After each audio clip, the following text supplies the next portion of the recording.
오늘은 성령 강림 주일입니다. 앞으로 그래서 우리 좀 몇 주간 이 성령에 관한 그런 말씀을 여러분과 함께 나누고자 합니다. 특별히 오늘 함께 읽으신 오늘 사도행전 2장의 말씀은 이제 오순절 날에 마가의 다락방에 있었던 성령의 역사들, 정말로 성령 강림의 어떤 역사들을 우리에게 기록하고 있습니다. 이 오순절의 역사는 이제 기독교 전 역사에 있어서 가장 놀라운 그러한 사건 중에 하나로 기록되고 있습니다.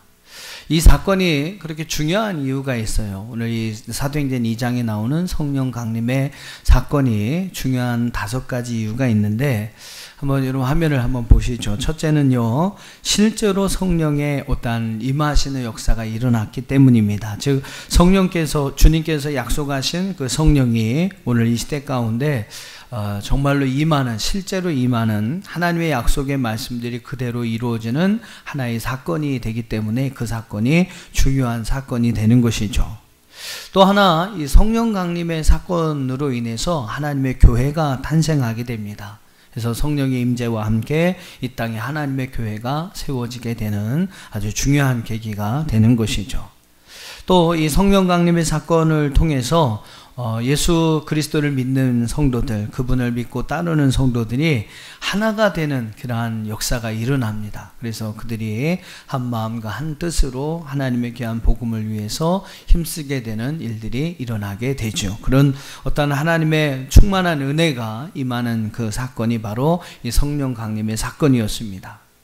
또 이 성령 강림 사건 이후에 또 여러 가지 많은 박해가 있었습니다. 기독교의 어떤 핍박에 그러한 사건들이 많이 있었음에도 불구하고 이 성령 충만한 우리 성도들은요, 죽음의 위협 앞에서도 자신들의 믿음과 신앙을 스스로 지켜낼 수 있는 그러한 믿음과 담대함이 그들에게 제공되었기 때문입니다. 그래서 여러분, 이 성령 강림의 사건이 참 중요한 사건이죠. 이 사건이 없었다면 아마 기독교는 사라졌을 것입니다. 여러 가지 그 박해와 핍박 앞에서, 또 여러 죽음의 위험 앞에서 어떻게 보면 이 기독교는 사라질 그런 위기가 있었을 거예요. 그러나 하나님께서 이 성령 강림의 사건을 통해서 죽음 앞에서도, 죽음의 위협 앞에서도 자신들의 믿음과 신앙을 지켜간 많은 그리스도인들을 이제 탄생하게 했고, 그들로 인해서 오늘날까지 이렇게 기독교가 이어지게 되는 일들이 일어납니다. 또 5번째 이유는 바로 이 성령 강림의 그러한 역사로 인해서 그 성령의 충만함을 받은 성도들은 담대하게 하나님의 구원의 소식을 전파할 수 있게 되었다는 것이죠. 그래서 여러분, 그 결과로 기독교가 그 당시 최고의 나라, 최강의 나라라고 할 수 있는 이 로마를 뒤집어 엎습니다. 그래서 AD 313년에 이 로마의 국교가 기독교로 정해지는 그런 일들이 일어나게 되죠. 아무튼 이러한 5가지 이유로 인해서 이 성령 강림의 사건은 기독교의 아주 큰 세계 역사 가운데서 가장 중요한 그러한 사건 중에 하나로서 우리에게 기록되고 기억되고 있습니다. 자, 그렇다면 이런 놀라운 성령의 역사가 어떻게 일어날 수 있게 되었는가? 이런 놀라운 성령의 역사가 일어날 수 있었던 배경은 과연 무엇일까라는 것입니다. 성령의 역사는요, 여러분, 우연히 일어난 사건이 아닙니다. 여러 가지 이런 필요한 조건들이 채워졌을 때, 필요한 그러한 충족되어야 할 조건들이 충족되었을 때 일어난 놀라운 하나님의 역사였다라는 것입니다. 오늘은 여러분, 이 사도행전 2장의 말씀을 통해서 그 역사가 어떻게 일어날 수 있었는지를 함께 살펴보면서 은혜를 나누고자 합니다. 이 말씀을 우리 살펴보는 중요한 이유가 있어요. 이 말씀을 우리가 살펴보는 이유가 분명히 있는데, 오늘 우리의 삶에도 그런 하나님의 놀라운 어떤 역사들이 일어나야 할 줄로 믿습니다. 여러분, 성령을 통해서 하나님의 놀라운 기적과 같은 일들이 오늘 우리 안에도 일어나야 돼요. 그래서 여러분, 병든 사람이 성령의 능력의 은혜로 말미암아 성령의 역사를 통해서 취함받는 역사가 일어나야 되고, 여러 가지 삶의 무겁고 힘겨운 문제들, 우리를 억누르고 또 우리를 힘겹게 하는 모든 삶의 문제들로부터 우리가 벗어나야 합니다. 그 문제들로부터 우리가 해결받아야 합니다. 또 우리의 연약함이 또한 성령의 은혜와 능력으로 인해서 강함이 되어야 하고, 정말로 우리가 그 성령의 충만한 은혜를 받고 우리 마지막까지 우리의 믿음과 신앙을 지켜가는 성도들이 되어야 할 줄로 믿습니다. 그래서 여러분, 우리의 삶에도 이런 하나님의 역사가 필요하다는 거예요. 오늘 여러분, 점점 이 마지막 세대의 악한 마귀 사단은요, 우리를 유혹하여 넘어뜨리려고 합니다. 우리의 믿음을 빼앗으려고 합니다. 바로 이러한 때에 여러 가지 방법으로 우리를 넘어뜨리려고 하는 오늘 이 악한 마귀 사단이 득세하는 이 시대에 오늘 우리가 그 모든 세력을 이겨내고요, 정말로 마지막까지 승리한 믿음을 갖기 위해서는 오늘 우리의 삶 속에서도 이런 하나님의 역사가 분명히 일어나야 할 줄로 믿습니다. 오늘 여러분 말씀을 보시면요, 이러한 하나님의 성령의 역사가 일어나는 6가지의 어떠한 조건이 나오고 있어요. 그 6가지 조건들이 갖추어졌을 때 일어난 사건이 바로 오늘 이 성령 강림의 사건, 또한 하나님의 성령의 역사의 사건이었습니다. 그러니까 여러분, 우리의 삶도 마찬가지죠. 이러한 6가지 조건들이 같이 일어날 때 오늘 우리의 삶에도 지금도 여전히 하나님은 하나님의 역사들을 오늘 우리의 삶 가운데 나타내게 하여 주실 줄로 믿습니다. 오늘 여러분 6가지 조건을 말씀을 드릴 텐데 이것을 좀 잘 기억하신다면 분명히 지금 여러분의 삶 속에서도 정말 이런 하나님의 놀라운 역사들을 경험하게 되는 은혜를 갖게 될 줄로 믿습니다. 자, 6가지 필요한 조건들이 있었는데 무엇이 있었는가? 첫 번째는요, 바로 하나님의 섭리, 또 하나님의 계획하심이 있었다라는 것입니다. 여러분, 하나님의 놀라운 역사 뒤에는요, 그 일을 계획하신 하나님의 섭리가 있음을 믿으시기를 바랍니다. 할렐루야. 놀라운 역사 뒤에는 반드시 하나님의 계획, 하나님의 뜻, 하나님의 섭리가 있더라라는 것입니다. 우리가 여러분 아무리 우리의 길을 계획할지라도 그 길을 인도하시는 하나님이 함께 하시지 않는다면, 또 하나님께서 그 일을 이루시지 않는다면 우리는 아무것도 이룰 수가 없는 것입니다. 그래서 잠언서 16장 9절은 우리에게 분명하게 말씀하고 있죠. 사람이 마음으로 자기의 길을 계획할지라도 그 걸음을 인도하시는 분은 여호와 하나님이시다라고 우리에게 말씀하고 있어요. 그러니까 여러분, 하나님의 계획이 없다면, 하나님께서 인도하시는 그 은혜가 없다면 우리는 우리의 마음에 계획하는 일들을 하나도 이룰 수 없다라는 겁니다. 오늘 본문에 여러분이 1절 말씀을 한번 보세요. 1절 말씀을 보시면 오순절 날이 이미 이름에 그들이 다 같이 한 곳에 모였더니 라고 말씀하고 있습니다. 여러분, 왜 그들이 오순절 날 다 같이 한 곳에 모였습니까? 왜 여러분 그들이 모였습니까? 바로 예수님의 약속이 있었죠. 바로 여러분 사도행전 1장 말씀을 한번 봐보세요. 사도행전 1장 4절과 5절 말씀을 우리 한번 같이 읽어보겠습니다. 사도행전 1장 4절과 5절입니다. 시작. 사도와 함께 모이사 그들에게 분부하여 이르시되 예루살렘을 떠나지 말고 내게서 들은 바 아버지께서 약속하신 것을 기다리라. 요한은 물로 세례를 베풀었으나 너희는 몇 날이 못되어 성령으로 세례를 받으리라 하셨느니라. 예루살렘을 떠나지 말고 아버지께서 약속하신 그것이 바로 이제 주의 성령인데요. 그 성령의 은혜가 임하기까지 기다리라라고 주님 말씀하셨습니다.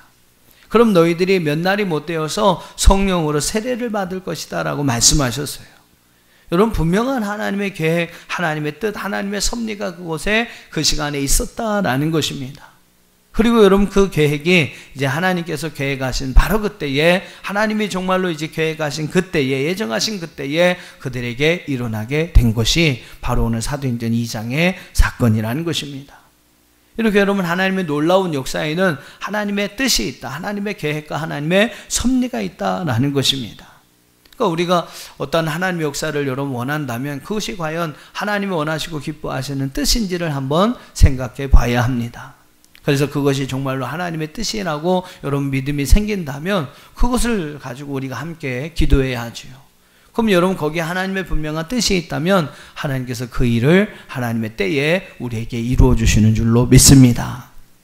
두 번째는 바로 사람의 순종이 있었음을 알게 됩니다. 하나님의 계획과 함께 그 계획에, 그 뜻에 순종할 수 있는 사람이 있을 때 하나님의 역사가 일어나는 거예요. 그럼 손바닥도 어떻습니까? 서로 이렇게 마주쳐야 박수 소리가 나는 겁니다. 그러니까 하나님의 여러분 계획이 있고 그 계획에 순종할 수 있는 사람이 있을 때 거기에 여러분 하나님의 역사가 일어난다는 거죠. 성경 속에 여러분 일어나는 놀라운 역사들을 한번 보세요. 그 속에는 묵묵히 하나님 뜻에 순종하는 그러한 믿음의 사람들이 있음을 우리는 볼 수 있습니다. 그 순종하는 이들을 통해서 하나님은 하나님의 계획하신 일들을 이루어 가십니다. 요한복음 2장에도 보면 여러분 예수님께서 이제 공생애 가운데 가장 처음으로 하나님의 기적을 행하시는 사건이 나옵니다. 그 사건이 여러분 무엇입니까? 바로 이제 가나의 혼인잔치에서 물을 포도주로만 바꾸시는 그러한 기적을 행하시게 되죠. 거기에 여러분 요한복음 2장의 말씀을 보시면요, 요한복음 2장 5절에 보면 이런 말씀이 나옵니다. 그 어머니가 하인들에게 이르되 너에게 무슨 말씀을 하시든지 그대로 하라 하니라. 어머니, 예수님의 어머니가 이제 하인들에게 예수님의 말씀에 순종할 것을 부탁하시게 되죠. 6절에 보니까 거기 유대인의 정결 예식을 따라 두세 통 드는 돌 항아리 6이 놓여 있는지라. 예수께서 그들에게 이르시되 항아리에 물을 채우라 하신즉 아구까지 채우니 이제는 떠서 연회장에게 갖다 주라 하심에 갖다 주었더니 돌 항아리에 물을 채워라. 그랬더니 여러분 하인들이 순종해서 아귀까지 물을 채웠습니다. 그리고 이제는 떠다 주어라. 연회장의 사람들이 갖다 주어라 라고 이야기를 합니다. 물을 채우는 것은 하나의 어떤 육체적인 노동, 힘든 노동을 이야기합니다. 육체적인 어떤 수고가 필요하다는 것이죠. 하인들은 그 일에 순종하게 됩니다. 그리고 이제는 그 물을 연회장의 사람들에게 갖다 주어라. 이거는 여러분 어떤 육체적인 거로 힘든 일이라기 하기보다는 정신적으로 힘든 것입니다. 그것이 여러분 물인 것을 누구보다 잘 아는 것은 바로 그 하인들이기 때문이에요. 근데 그것을 갖다 주라는 겁니다. 연회장의 사람들에게 갖다 주라는 거예요. 이건 여러분 포도주를 갖다 주라는 얘기가 아니잖아요. 물을 갖다 주라는 이야기입니다. 그런데 여러분 중요한 사실은 하인들은 그것까지도 순종하게 됩니다. 육체적으로 힘든 어떠한 수고와 노동도 순종했고 정신적으로도 이해할 수 없는 그러한 주님의 명령에 그들은 순종합니다. 그랬을 때 여러분 물이 포도주로 바뀌는, 그것도 좋은 포도주로 바뀌는 기적이 일어났습니다. 할렐루야. 사랑하는 성도 여러분, 우리의 순종에는요, 육체적인 어떤 순종도 필요합니다. 그리고 정신적인 어떤 믿음으로도의 그러한 어떤 순종도 우리에게 필요한 것이죠. 바로 이런 여러분 순종의 일들이 일어났을 때 거기에 여러분 하나님의 역사가 일어나는 줄로 믿습니다. 하나님이 여러분 기적이 그곳에 일어나는 거예요. 하나님의 계획과 우리 인간의 순종이 함께 맞아떨어질 때 거기에 여러분 하나님의 놀라운 역사, 놀라운 하나님의 기적이 일어나게 되는 줄로 믿습니다.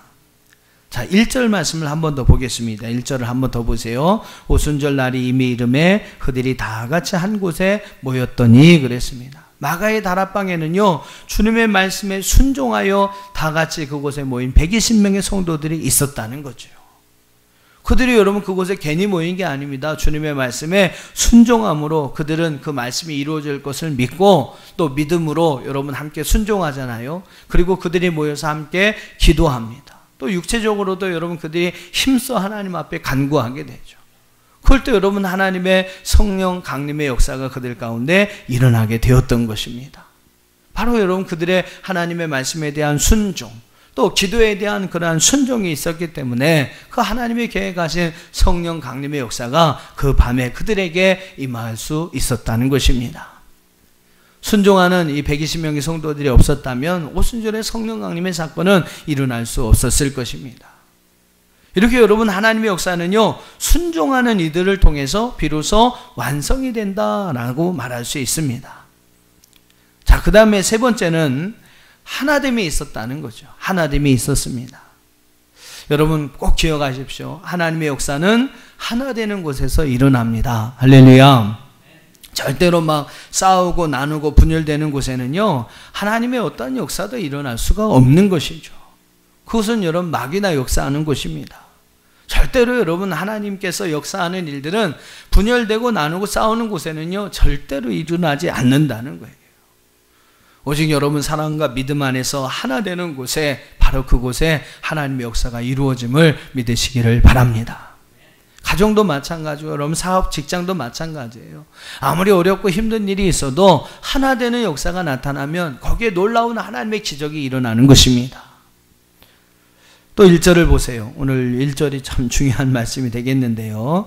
자, 1절을 한번 다시 다 같이 읽어보겠습니다. 시작. 오순절 날이 이미 이름에 그들이 다 같이 한 곳에 모였더니, 우리 말로는 뭐라고 그랬습니까? 다 같이라고 이야기를 합니다. 다 같이 한 곳에 모였다, 이렇게 이야기를 합니다. 이 다 같이라는 말은요, 무슨 이제 헬라어로 무슨 뭐라고 쓰여 있냐면 하파스 호모듀마론이라는 단어로 좀 길게 쓰여 있습니다. 이 하파스라고 하는 말은 모두라는 말이고요. 호모듀마론이라는 말은 만장일치로 하나가 되어라는 의미를 가지고 있어요. 그러니까 여러분, 우리말로는 간단하게 다 같이라고 번역이 됐습니다만, 좀 이렇게 길게 원어적인 어떤 의미를 붙여서 이야기를 하면 모두가 만장일치로 모두의 마음이 하나가 되어 라는 그러한 말로 해석할 수 있다라는 것입니다.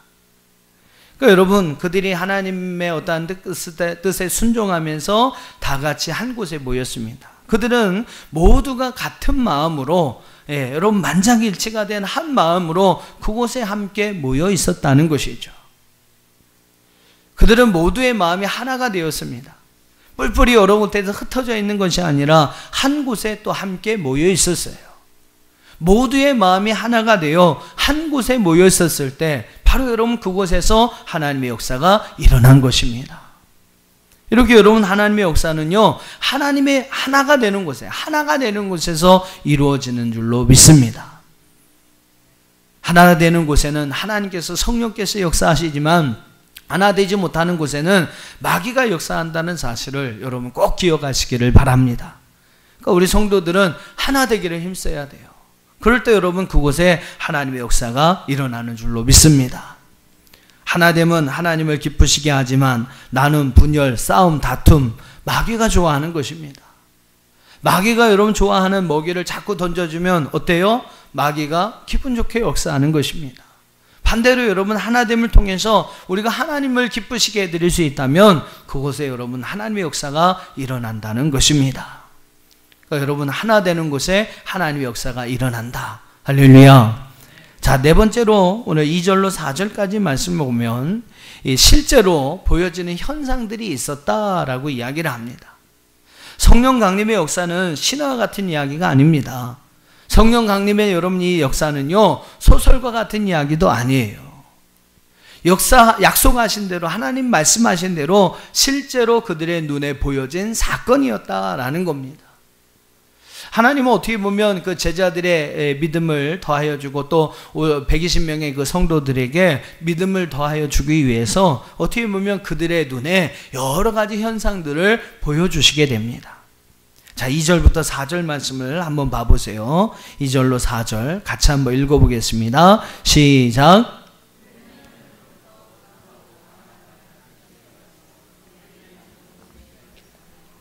마치 불의 혀처럼 갈라지는 것들이 그들에게 보여 각 사람 위에 하나씩 임하여 있더니 그들이 다 성령의 충만함을 받고 성령의 말하게 하심을 따라 다른 언어들로 말하기를 시작하니라.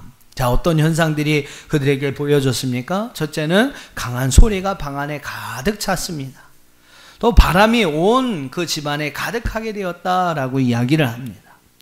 둘째는 어때요? 혀가 갈라지는 듯한 모습이 각 사람 위에 하나씩 임하는 것이 그들에게 보여졌다라고 말씀하고 있습니다.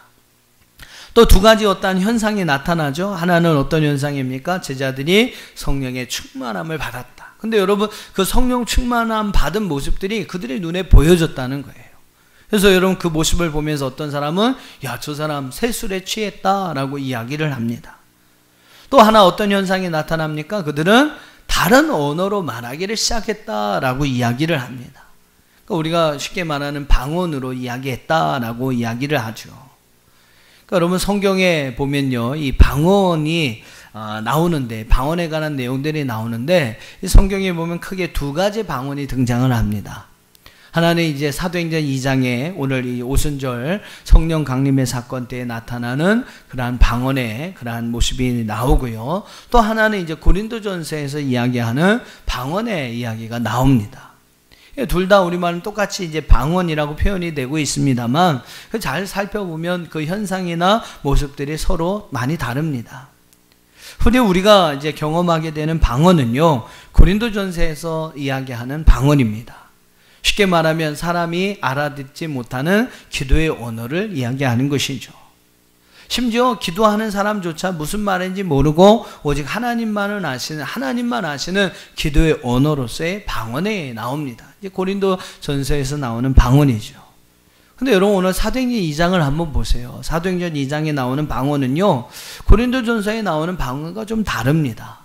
그 말하는 것을 어때요? 이건 사람들이 알아듣습니까? 못 알아듣습니까? 알아들어요. 여러분 한번 5절부터 보세요. 5절에 보면 그때의 경건한 유대인들이 천하 각국으로부터 와서 예루살렘에 머물러 있더니 그 소리가 나매 큰 무리가 모여 각각 자기의 방언으로 제자들이 말하는 것을 듣고 소동하여 다 놀라 신기하게 여겨 이르되 보라, 이 말하는 사람들이 갈릴리 사람이 아니냐. 우리 각 사람이 난 곳 방언으로 듣게 되는 것이 어쩌밌냐. 이게 여러분 무슨 얘기입니까? 9절과 10절에 보면 이곳에 모인 사람들은 여러 지역에 모인 사람, 여러 나라에서 모인 사람들이었습니다. 바데인, 메데인, 알라민, 메소포타미아 사람, 유다와 갑바도기아, 본도와 아시아, 여러 지역에서 몰려온 사람들이었어요. 근데 여러분 그 성령을 받고 이제 방언으로 기도하는 그 이야기들을 자기 나라 말로 알아들었다라는 겁니다.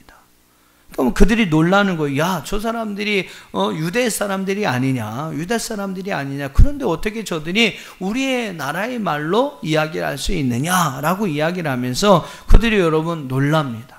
그리고 막 서로 당황해하는 이러한 모습들이 나오고 있어요. 이들에게 여러분 임한 방언은 어떤 방언입니까? 다른 나라 사람들이 알아들을 수 있는 언어였다라는 거예요. 왜 여러분 성령 충만함을 통해서 하나님은 다른 나라의 언어들을 그들에게 허락해 주신 것일까? 그것은 여러분 바로 땅끝까지 하나님의 복음을 전파하기 위해서라는 것입니다. 이 사도행전에 여러분 그 중요한 이제 말씀이 바로 사도행전 1장 8절의 말씀인데요. 오직 성령이 너희에게 임하시면 너희가 권능을 받고 예루살렘과 온 유대와 사마리아와 땅끝까지 이르러 내 증인이 되리라 하시니라 그랬습니다.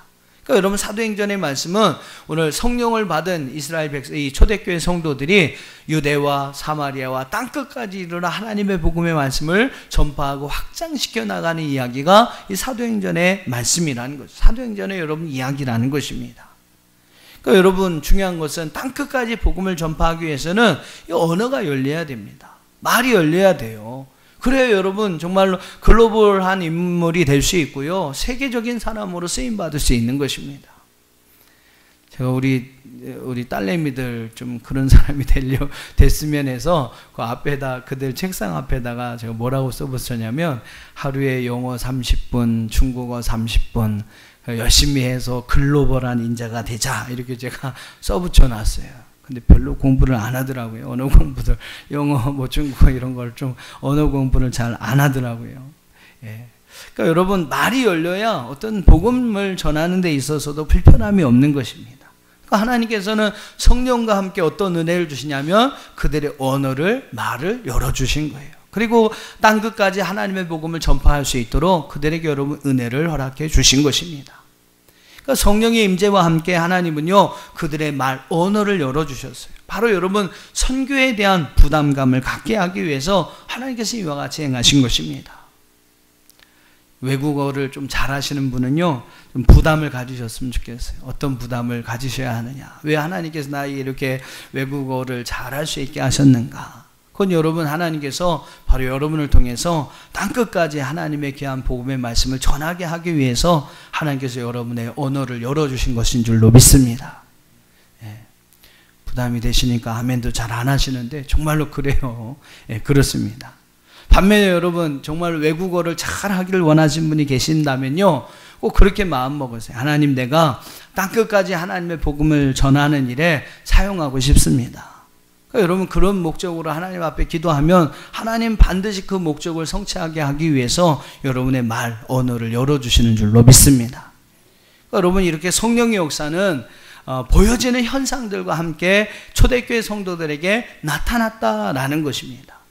하나님 바로 이런 현상들을 통해서 하나님의 역사는 먼 나라의 이야기가 아니요, 책에서나 읽을 수 있는 비현실적인 이야기가 아니라 지금 우리 현실 속에서 그대로 일어날 수 있는 이야기라는 사실을 확인시켜 주셨던 것이죠. 그들은, 초대교회 성도들은 바로 이런 나타난 현상들을 눈으로 보고 피부로 느끼면서 야, 나도 하나님의 역사의 주인공이 될 수 있구나 라는 꿈을 가질 수 있었다는 것입니다. 그리고 정말로 그들은요, 그 역사의 주인공이 될 수가 있었던 것입니다.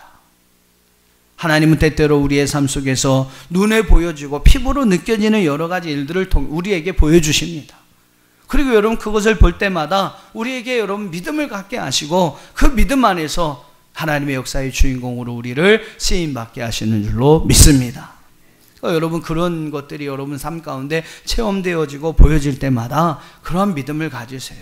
그래서 여러분, 하나님의 역사의 주인공으로 쓰임받는 저와 여러분이 될 수 있기를 주님의 이름으로 축원합니다. 다섯 번째로 12절과 13절을 한번 보세요. 12절과 13절에 보면 세상 사람들의 인정이 있었습니다.